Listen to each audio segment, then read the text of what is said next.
So hello students, कैसे हो? तो अब इस पुरानी साल के जाते जाते हमें अपनी जो खबर है वो फाइनली मिल चुकी है। फाइनली हमारी डेट शीट जो है वो अनाउंस सीबीएसई ने कर दी है। अब इसमें सबसे पहले जो हमारे स्टूडेंट्स हैं, पर्टिकुलर जो सब्जेक्ट मेरा है, इसके लिए बहुत ही अच्छी खबर है। जो भी स्टूडेंट्स कंप्यूटर साइंस के, उनको बताना चाहता हूँ कि इस चैनल पर आप सभी के लिए क्लास 12 कंप्यूटर साइंस के लेक्चर्स भी हैं, नोट्स भी है, और लेक्चर्स बिल्कुल इन डेप्थ हैं। और आने वाले टाइम में आपको एक एक चीज कराई जाएगी, तो चैनल सब्सक्राइब जरूर कर लेना। अब बाकी जो बच्चे स्टूडेंट्स हैं वो निराश ना हो, और आप लोगों के लिए भी इसमें यूजफुल चीजें जो है वो आती रहेंगी, जिससे आपके भी नंबर जो है और बचे सब्जेक्ट्स में आप इंक्रीज कर पाओगे। सबसे पहले हम देखते हैं सीबीएसई ने जो नोटिस जारी किया है, इसमें इस सर्कुलर में जो आपके काम की सिर्फ कितनी चीजें हैं, सिर्फ 2 पॉइंट है। फर्स्ट पहला पॉइंट ये आपका काम का है, वो भी थोड़ा सा काम का है कि कॉम्पिटेटिव एग्जाम को इन्होंने ध्यान में रखा है। बस ठीक है भैया, अच्छी बात है, अपने ध्यान में रखा है।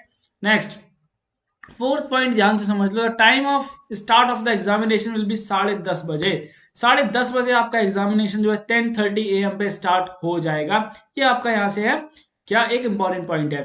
नेक्स्ट, सीबीएसई कह रही है भैया आप सभी को गुड लक।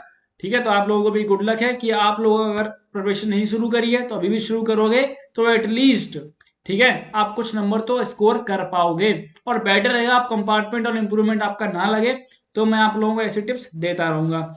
नेक्स्ट, अब ये तो हमारे पास सबसे पहले क्लास 10 की डेट शीट है ये। इसके बाद आती है हमारी क्लास 12 की डेट शीट। तो क्लास 12 की डेट शीट एक शुरू होती है हमारी 15 फरवरी से। जैसा कि मैंने कहा था कि 15 फरवरी से ही शुरू होगी, तो 15 फरवरी से ही हमारी डेट शीट शुरू हो रही है। सबसे पहले हमारे एग्जाम होंगे ऑप्शनल सब्जेक्ट के। कौन कौन से ऑप्शनल सब्जेक्ट के? लाइक सबसे पहला एंटरप्रेन्योरशिप है। अब हम देखते हैं मेन सब्जेक्ट के हमारे एग्जाम कब से शुरू हुए। ठीक है, सबसे पहला अगर किसी के पास होगा तो हिंदी का सब्जेक्ट हो सकता है। हिंदी का पेपर है 20 फरवरी को, आपका पेपर है हिंदी का। ओके, इसके बाद देखते हैं आपके पास कौन कौन सा सब्जेक्ट हो सकता है। अब कुछ बच्चों के पास म्यूजिक भी सब्जेक्ट होता है, तो उनका पेपर है 23 फरवरी को, म्यूजिक का पेपर है। ओके, इसके बाद जो मोस्ट कॉमन सब्जेक्ट है और सबसे मेन सब्जेक्ट है वो 24 फरवरी को हमारा पेपर है। हमारा पेपर है इंग्लिश का, पेपर रहेगा 24 फरवरी से।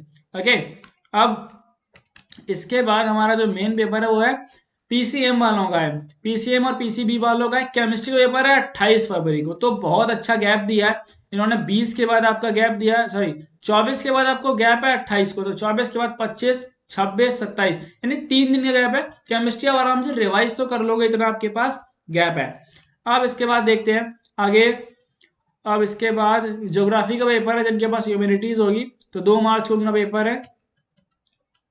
And then music, Hindustani vocal music, 4 March को इनका पेपर है। ठीक है, अब मेन सब्जेक्ट मैं आपको बता रहा हूँ। मेन सब्जेक्ट हमारे पास आ गया 6 तारीख को, हमारा फिजिक्स का पेपर है 6 मार्च को। अब देखते हैं, अभी हमारा केमिस्ट्री पेपर था 28 को। 28 के बाद 1, 2, 3, यानी 5 दिन का आपके पास गैप है फिजिक्स के लिए। तो आप फिजिक्स को एटलीस्ट अच्छे से रिवाइज कर सकते हो। ओके, अगर बोर्ड्स के पर्सपेक्टिव से बात करी जाए तो नेक्स्ट, ये सारे जो भी है, ये सब रीजनल लैंग्वेज का पेपर है, एक ही दिन है। इसके बाद 11 तारीख को हमारा मैथमेटिक्स का पेपर है। कब है? 11 तारीख को हमारा मैथमेटिक्स का पेपर है। इससे पहले हमारा पेपर कब था? इससे पहले हमारा 6 को फिजिक्स का था। तो 6, 5 क्या है, यानी कि 6 के बाद 7, 8, 9, 10, 4 दिन का आपके पास गैप है अपने मैथमेटिक्स को प्रॉपरली रिवाइज करने का। तो मैथमेटिक्स में भी सफिशियंट टाइम इन्होंने दिया है। फिजिकल एजुकेशन के लिए 1 दिन का टाइम दिया, ठीक है। उसके फिजिकल एजुकेशन के हिसाब से अगर आप देखें तो आपको थ्योरी उसमें लिखनी होती है। एंड देन ओके, अब इंपॉर्टेंट सब्जेक्ट आपका बायोलॉजी जो है, बायोलॉजी को भी 1 दिन का टाइम दिया गया। तो बायोलॉजी को थोड़ा सा टाइम कम लग रहा है, ठीक है, बिकॉज थोड़ा सा टाइम इसका होना चाहिए था। बायोलॉजी इंपॉर्टेंट सब्जेक्ट है।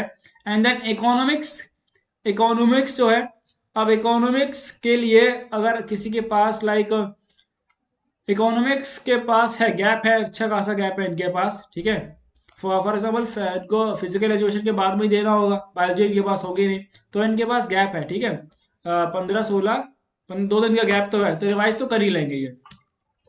अब इकोनॉमिक्स के बाद सैटरडे को है पेपर हमारा पेंटिंग। ठीक है, फाइन आर्ट्स का पेपर है, पेंटिंग जो होता है। ओके, तो ऑप्शनल सब्जेक्ट है ये भी आपका। और फाइन आर्ट का पेपर जो है आपको देखो सिर्फ 2 घंटे का पेपर होता है। ठीक है, 10:30 से 12:30, तो टाइमिंग भी देखते रहना आप लोग सारी चीज। इसके बाद पॉलिटिकल साइंस का पेपर है हमारा 20 मार्च को। तो अब ये ह्यूमैनिटीज का सब्जेक्ट है, पॉलिटिकल साइंस। ठीक है, एंड देन आईपी। अब देखो जो भैया मेरा सब्जेक्ट है, सॉरी, 23 मार्च को हमारा पेपर है। 23 मार्च को कंप्यूटर साइंस का पेपर है। और मैं आप सभी लोगों को कंप्यूटर साइंस पढ़ाता हूँ इस चैनल के ऊपर। अगर आपने अभी तक भी शुरू नहीं करी, अगर आप आज से भी पढ़ना शुरू करोगे ना, तब भी इस एग्जाम के अंदर आप अच्छे खासे, अगर आप जनवरी पूरी पढ़ लोगे, फरवरी भी पूरा कंप्यूटर साइंस पढ़ लोगे अच्छे से, 70 आउट ऑफ 70 अभी भी थ्योरी में आ जाएंगे। थ्योरी की गारंटी मैं ले सकता हूँ। जो आपका बचा पार्ट है उसकी तो प्रैक्टिकल की जिम्मेदारी तो यार आपको लेनी पड़ेगी, और स्कूल से नंबर मिलते हैं, बाकी आपके ऊपर होते हैं। बाकी जो थ्योरेटिकल है ना, उसकी जिम्मेदारी पूरी मैं ले सकता हूँ। अगर जैसे मैं बता रहा हूँ अगर वो फॉलो करोगे, आपके नंबर आ जाएंगे। और मैंने खुद ने 96 नंबर स्कोर किए थे अपने बोर्ड के एग्जामिनेशन में। ओके, अब इसके आगे देखो आप, 25 तारीख को हमारा बिजनेस एडमिनिस्ट्रेशन का पेपर है, बिजनेस स्टडीज, ये कॉमर्स वालों का सब्जेक्ट है। देन हिस्ट्री का पेपर है, ये ह्यूमैनिटीज वालों का सब्जेक्ट है। अकाउंटेंसी, होम साइंस, सोशोलॉजी, यहीं पे हमारे पेपर खत्म हो जाते हैं। तो जितने भी पीसीएम वाले हैं, पीसीबी वाले हैं, जिनके पास कंप्यूटर साइंस है, उनके पेपर खत्म हो रहे हैं 23 मार्च को। ठीक है। और जितने भी बच्चे हैं जो कॉमर्स वाले हैं, इनके पेपर खत्म हो जाएंगे 31 मार्च को। यानी कि आपके पेपर खत्म हो जाएंगे कब तक? अभी कुछ और बचा है, अभी पेपर खत्म नहीं हुए हैं। नहीं, आपके पेपर खत्म हो जाएंगे। ओके, अब देखते हैं भैया कुछ इंस्ट्रक्शंस भी यहाँ पे पढ़ लिए जाए।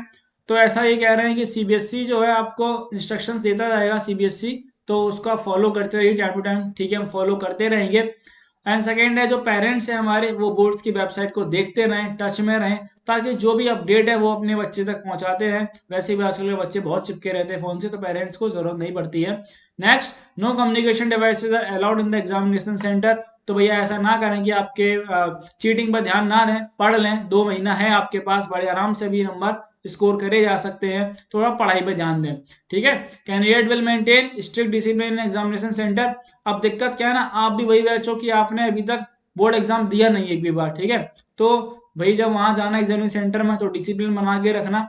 ठीक है, वही आपके लिए फायदेमंद रहेगा। एंड नेक्स्ट, सबसे इंपॉर्टेंट चीज, 15 मिनट का रीडिंग टाइम मिलेगा आपको।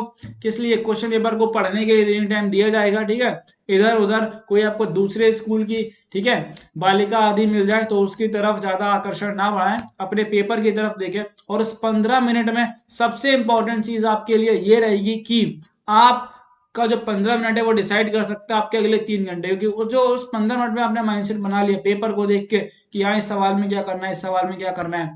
अगर एक प्रॉपर आपको समझ में आ गया 15 मिनट का इस्तेमाल कैसे करना है, तो आप पेपर अच्छा भी कर सकते हो।